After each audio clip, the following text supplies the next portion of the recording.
नमस्कार, आप देख रहे हैं खबर तो समझिए और मैं हूं आपके साथ विभा उपाध्याय। बिहार में जहरीली शराब से मौत का सिलसिला थमने का नाम नहीं ले रहा है। 3 जिलों में अब तक 18 लोगों की जान जा चुकी है। भागलपुर, बांका और मधेपुरा में मौत से मातमी सन्नाटा पसरा है, तो वहीं प्रशासन इन तमाम मौतों को शराब से जोड़कर साफ तौर पर नहीं कह रही। ऐसे में एक बार फिर से शराबबंदी को लेकर की जा रही कार्रवाइयों पर सवाल खड़े हो रहे हैं। पियोगे तो मरोगे। शराब कितना बुरा चीज है, एक एक चीज का पूरे ढंग से फिर से प्रचार होना चाहिए ताकि सब लोगों को मालूम रहे कि दारू पीना कितना खतरनाक चीज है। मुख्यमंत्री जी लोगों से अप्रैल 2016 से ही लगातार यही कहते आ रहे हैं कि शराब का सेवन करोगे तो मरोगे, लेकिन पूर्ण शराबबंदी वाले राज्य बिहार में हो क्या रहा है? लोग अब भी जहरीली शराब के कहर के शिकार बनते जा रहे हैं और शराब के सेवन से लोगों की मौत का सिलसिला थमने का नाम नहीं ले रहा। होली के ठीक एक दिन बाद बिहार के 3 जिलों से संदिग्ध स्थितियों में मौत का मामला सामने आया। बांका के अमरपुर, भागलपुर के विश्वविद्यालय थाना क्षेत्र में, जबकि शनिवार को ही मधेपुरा के मुरलीगंज में देशी शराब के सेवन करने से लोगों की जान चली गई।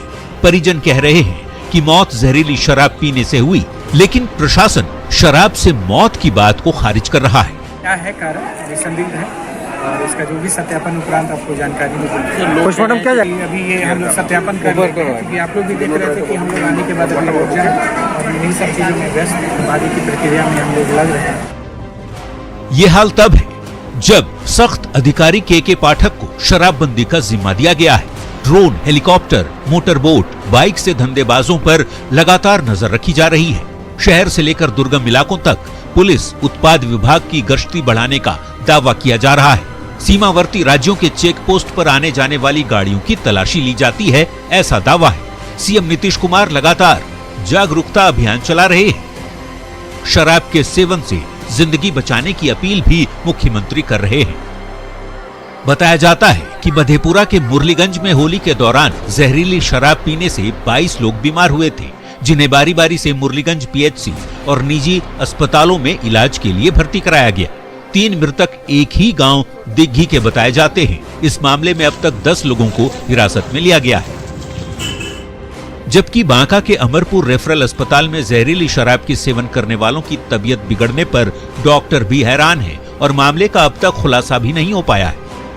किसी को पेट में दर्द था, किसी को वीकनेस था, किसी को वोमिटिंग का टेंडेंसी था और किसी को ब्रोंकियल अजमा का टेंडेंसी था।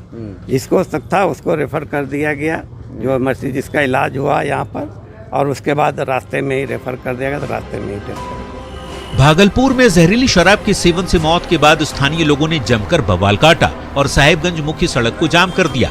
बाद में पुलिस ने लोगों का गुस्सा शांत कराया। वैसे इस मामले में शराब बेचने के आरोपी श्याम चौधरी और उसके परिवार वालों को पुलिस ने गिरफ्तार कर लिया है। लोग पुलिस की कार्यशैली पर सवाल खड़े कर रहे हैं। खाकी की कार्यशैली सवालों के घेरे में इसलिए भी है क्योंकि सरकार ने शराबबंदी को लेकर थानेदारों और चौकीदारों की जिम्मेदारी तय कर दी है। अब सवाल यही है कि क्या चौकीदारों और थानेदारों से ही शराबबंदी कानून सफल हो जाएगा? एसपी और बड़े अधिकारियों की जिम्मेदारी क्यों नहीं तय की गई? अगर एसपी, एसएसपी गश्ती करते तो क्या शराब से मौतों के मामलों में कमी नहीं आती? सवाल कई हैं जिनके जवाब देने में पुलिस और प्रशासन के पसीने छूट रहे हैं। न्यूज़ 18 के लिए मधेपुरा से तुरबसु, बांका से नागेंद्र और भागलपुर से आशीष रंजन की रिपोर्ट। और अब खबर तो समझिए। दरअसल बिहार में लगातार जहरीली शराब पीने से लोगों की मौत हो रही है। मुख्यमंत्री नीतीश कुमार लगातार अधिकारियों को इसे लेकर सख्त हिदायत भी दे रहे हैं, लेकिन उसका असर धरातल पर होता हुआ नजर नहीं आता, क्योंकि लगातार मौतों का सिलसिला चलता जा रहा है और पुलिस की कार्यशैली यथावत बनी हुई है। शराबबंदी की अगर बात करें तो शराबबंदी पर सख्ती नहीं बढ़ती जा रही है, क्योंकि अगर सख्ती बढ़ती जाती तो ग्रामीण इलाकों में मिलने वाली ये शराब जिससे पीकर लोगों की मौत हो रही है, ये नहीं हो रहा होता। ग्रामीण इलाकों में नियमित निगरानी नहीं होने की वजह से देखिए नशेड़ियों के हौसले बढ़े हुए हैं। थाना अध्यक्ष पर सीधी कोई कार्रवाई नहीं की जाती है और यही वजह है कि इन इलाकों में जहां पर कार्रवाई नहीं होती है, जिम्मेदार लोगों की जिम्मेदारी तय नहीं हो पा रही और उन पर कोई कार्रवाई नहीं हो रही है, कारोबारी मस्त है और लोगों की जान लगातार जा रही है। बेगूसराय की बात करें तो यहां पर उठी मजहबी हिंसा की आंच ने सियासत की कड़ाही को बेहद गर्म कर दिया है। पानी पीने को लेकर स्कूली बच्चों से विवाद की शुरुआत हुई और यह विवाद इस कदर बढ़ा कि प्रशासन और पुलिस को भी अब पानी पीना पड़ रहा है। घटनास्थल पर न्यूज़ 18 की टीम पहुंची और पूरे मामले की सच्चाई जाननी चाहिए। हमारे कैमरे पर लोगों का गुस्सा प्रशासन के खिलाफ साफ साफ नजर आया। आखिर क्यों रजौड़ा की घटना पर सियासत इस कदर गर्म है, समझिए इस रिपोर्ट के जरिए।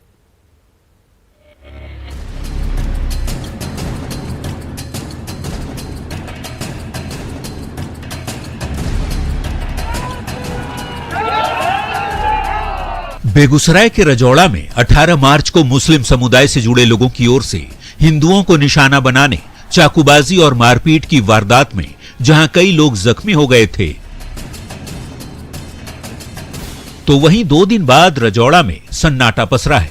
पुलिस की गश्ती टीम लगातार गांव में कैंप कर रही है, लेकिन इस मामले ने अब सियासी तूल भी पकड़ लिया है। पूरा विवाद शुरू हुआ था बच्चों के बीच चापानल से पानी पीने को लेकर। न्यूज़ 18 की टीम ने घटनास्थल पर जाकर वहां मौजूद लोगों से बात की और पूरी सच्चाई जानने की कोशिश की।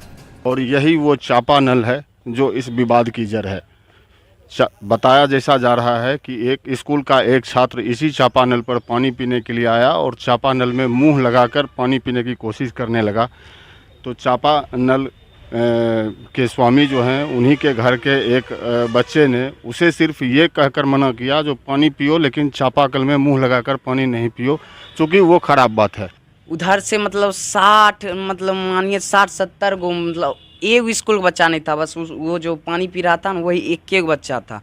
उसके बाद सब बाहरी था, एगो ने सब पास बड़ा बड़ा लाठी एकदम फट्टा लेके स्कूल घुस गया पूरा। पे किया कि आज वो छोटा बच्चा की झगड़ा था, अब बड़ा सब यहाँ पर आके 18 तारीख को एक साथ एकजुट होके वो भी सरपंच और मुखिया सुनियोजित ढंग से हड़बे हथियार, ये नहीं कि कोई कि ऐसा माने जो भी तलवार, भाला, फरसा, लाठी, डंडा, पिस्टल भी होगा उस CCTV फुटेज में, वो सब दिखाई देगा उसमें। मुखिया सरपंच का नाम क्या है? मुखिया सरपंच का नाम है मुख्तार आलम। ये जो पुलिस प्रशासन जो है यहाँ पे हमको रात भर घेर के रखे हुए यहाँ है। जो घटना किया उधर एक बार भी घूमने के लिए नहीं गया, हम लोगों को रात भर यहाँ पर घेर के रखे रहा है। स्थानीय लोगों ने मुस्लिम समुदाय पर हिंदुओं को प्रताड़ित करने और डराने धमकाने का तो आरोप लगाया ही है। अब मामले पर सियासत बेहद तेज हो चली है। होली की रात हुई इस वारदात में घायलों से मिलने स्थानीय सांसद और केंद्रीय मंत्री गिरिराज सिंह सदर अस्पताल पहुंचे और प्रशासन को जमकर आड़े हाथों लिया। केंद्रीय मंत्री ने स्थानीय प्रशासन की कार्यशैली पर भी सवाल खड़े कर दिए। मैं देख रहा हूं कि कल से प्रशासन का रवैया हिंदुओं को तबाह करने का हो रहा है। जो CCTV कैमरा था उसको निकाल लिया गया, उसके जो मूल होते हैं, यानी साक्ष्य को छुपाने की कोशिश की जा रही है, मिटाने की कोशिश की जा रही है। तो वहीं बीजेपी सांसद राकेश सिन्हा ने भी बेगूसराय की घटना को प्रशासनिक विफलता करार दिया है। उन्होंने कहा कि कुछ लोग सांप्रदायिक माहौल बिगाड़ना चाहते हैं, ऐसे लोगों पर सख्ती से पेश आने की जरूरत है। षड्यंत्र बहुत गहरा है। कुछ लोग इस जिले को सांप्रदायिकता की आग में झोंक देना चाहते हैं। बेगूसराय का इतिहास स्वस्थ सामाजिक जीवन और प्रगतिशील जीवन का इतिहास रहा है। घोर सांप्रदायिकता के समय में भी बेगूसराय में ऐसी घटनाएं नहीं घटी हैं। कुल मिलाकर बेगूसराय के रजौड़ा में हुई घटना की गूंज समाज की धार्मिक दीवारों से लेकर सियासी गलियारे तक सुनाई दे रही है। वैसे पुलिस प्रशासन पर सवाल इसलिए भी खड़े हो रहे हैं क्योंकि वारदात में शामिल लोगों पर पुलिस ने कोई सख्त कार्रवाई नहीं की है। प्रशासन की ओर से मामले की लीपापोती की कोशिश करने का भी आरोप लगाया जा रहा है। ऐसे में प्रशासन पर सवाल खड़े होना लाजिमी है। न्यूज़ 18 के लिए बेगूसराय से संतोष कुमार की रिपोर्ट। और चलिए अब खबर को समझ लेते हैं। दरअसल पानी के बहाने समाज में सांप्रदायिक सौहार्द बिगाड़ने की कोशिश की गई। आरोपी मुखिया अहमद हुसैन और सरपंच मुख्तार अंसारी पर ही इस हिंसा को भड़काने का आरोप लगा है। मुस्लिम बहुल इलाके में लोगों की सुरक्षा का दायित्व पुलिस और प्रशासन के कंधे पर है, लेकिन यह दायित्व पुलिस ने नहीं निभाया। आरोपी पक्ष पर अब तक किसी तरह की कार्रवाई नहीं हुई है और यही वजह है कि गांव में अब इसे लेकर नाराजगी देखी जा रही है। गिरिराज सिंह जिनका यह संसदीय क्षेत्र है, ऐसे में वे इस पूरे मामले में पुलिस की कार्यशैली पर सवाल खड़े कर रहे हैं। उनका यह कहना है कि पुलिस अगर यहां पर गंभीर होती तो लोगों के बीच नाराजगी नहीं होती, यह मामला कब का सुलझ चुका होता, लेकिन पुलिस गंभीर नजर नहीं आती है। नक्सलियों के खिलाफ रांची पुलिस को बड़ी कामयाबी मिली है। पुलिस ने 10 लाख के इनामी नक्सली टीपीसी के जोनल कमांडर भीखन गंझू को दबोच लिया। भीखन गंझू एनआईए को मोस्ट वांटेड लिस्ट में एनआईए के ये शामिल रहा है शख्स और भीखन के साथ उसका सहयोगी राहुल मुंडा भी पुलिस की गिरफ्त में आ चुका है।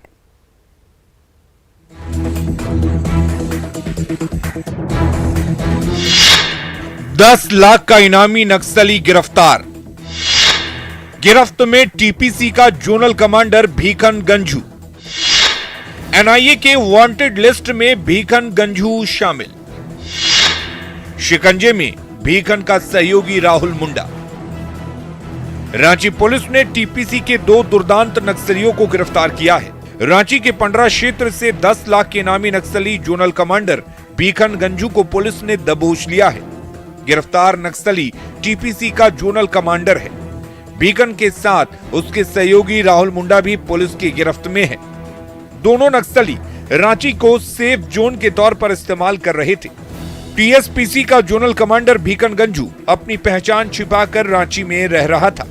नक्सली राहुल मुंडा लेवी का पैसा पहुंचाने भीखन के पास आया था, जिसके बाद पुलिस ने लेवी की रकम के साथ दोनों को धर दबोचा।